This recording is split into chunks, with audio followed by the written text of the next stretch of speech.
Assalamualaikum warahmatullahi wabarakatuh. Perkenalkan, nama saya Rizka Yuliasari. Saya dari kelas Manajemen 19A, Fakultas Ekonomi dan Bisnis, Universitas Teknokrat Indonesia.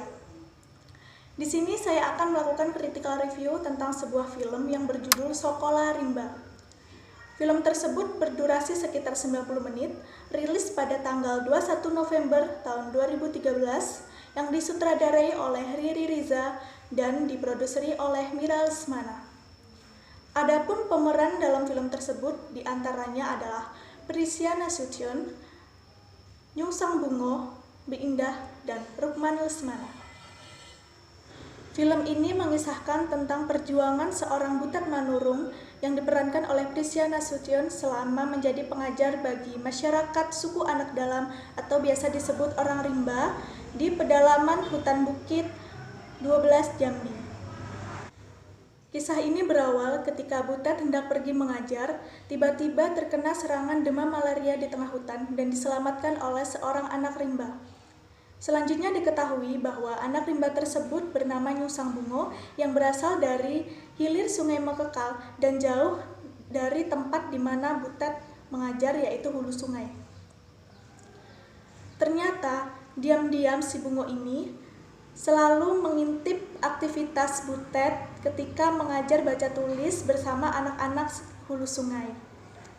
Nyung Sang Bungo selalu membawa gulungan surat perjanjian persetujuan pengeksploitasian tanah adat mereka yang telah dicap jempol oleh Temenggung selaku kepala adat mereka.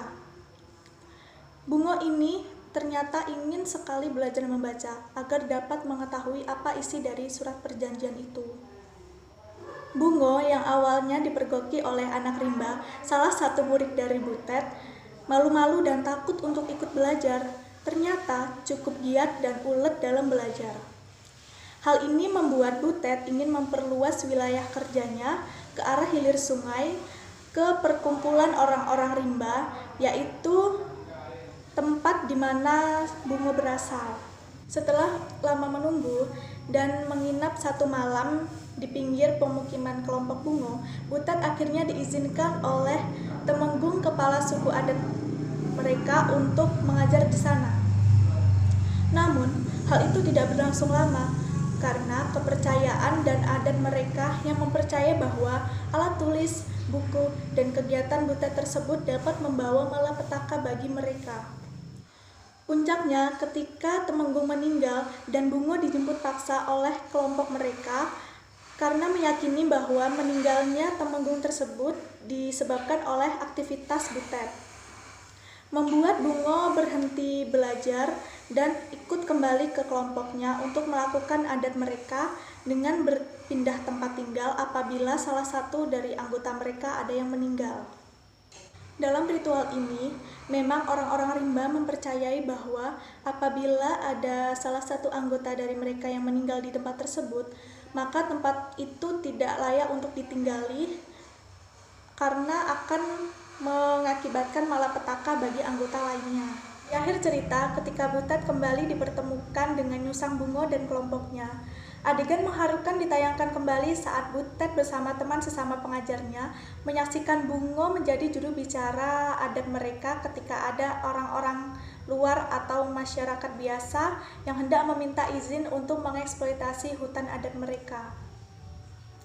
Bungo yang saat itu bisa membaca membuat bingung orang-orang yang meminta izin persetujuan kepada ketua suku karena Bungo bisa mengerti apa isi dari surat perjanjian itu. Di sana Bungo menolak poin-poin yang menurutnya dianggap tidak sesuai dengan aturan adat mereka. Dari segi kurangnya dalam film ini adalah bagi yang pernah merasa membaca novel Kak Butet atau melihat Kak Butet di Metro TV waktu lalu, pasti akan merasa kecewa karena tidak ada adegan-adegan Kak Butet yang menghindari beruang dengan naik pohon. Malahan, di film ini diceritakan orang-orang rimba sudah tidak bisa lagi bertemu dengan beruang atau berburu rusa.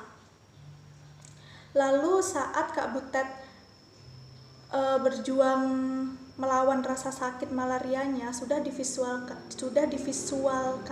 tetapi tidak digali lebih dalam oleh Mas Ridi Riza, karena tidak diperlihatkan bagaimana Kak Butet berjuang bersama anak-anak rimba hingga menjadi sakit. Terlepas dari segi kurangnya, saya akan membahas kelebihan dari film Sekolah Rimba ini. Salut dengan akting Prisyana Sution dalam perjuangan Kak Butet untuk tetap mengajar di suku dalam hilir dan hulu, mencari segala cara untuk dapat mengajar walau dalam keterbatasan dan pertentangan dari lembaganya. Akting Bungo sebagai anak hilir bagus banget. Mas Ridi Riza berhasil menghidupkan pemeran Bungo dan Kak Butet. Dari segi sosial dan budaya, jelas sekali terlihat dalam film tersebut bahwa benar-benar Indonesia dalam ribuan budaya yang tak akan habis dipelajari dalam satu hari. Dalam film ini kita dapatkan pelajaran akan rasa tanggung jawab, pengabdian, dan rasa kasih sayang terhadap muridnya. Terlepas dari siapa dan dari mana murid tersebut berasal, dan sesulit apapun rintangan yang dihadapi demi sebuah tanggung jawab, mencerdaskan salah satu bagian dari anak bangsa yang belum terjamah. Melalui kisah ini juga, kita disadarkan betapa sebenarnya mereka adalah saudara kita. Sudah kewajiban sesama umat manusia, kita harus membebaskan mereka yang masih terkurung oleh tradisi dan adat istiadat, serta memerdekakan mereka yang masih terjajah oleh saudara mereka sendiri dengan memanfaatkan kekurangan mereka demi kepentingan-kepentingan pribadi. Di dalam film ini saya suka sinematografinya, penata seninya juga bagus, background sound-nya oke, yang jelas keren filmnya, dan sangat disarankan untuk ditonton.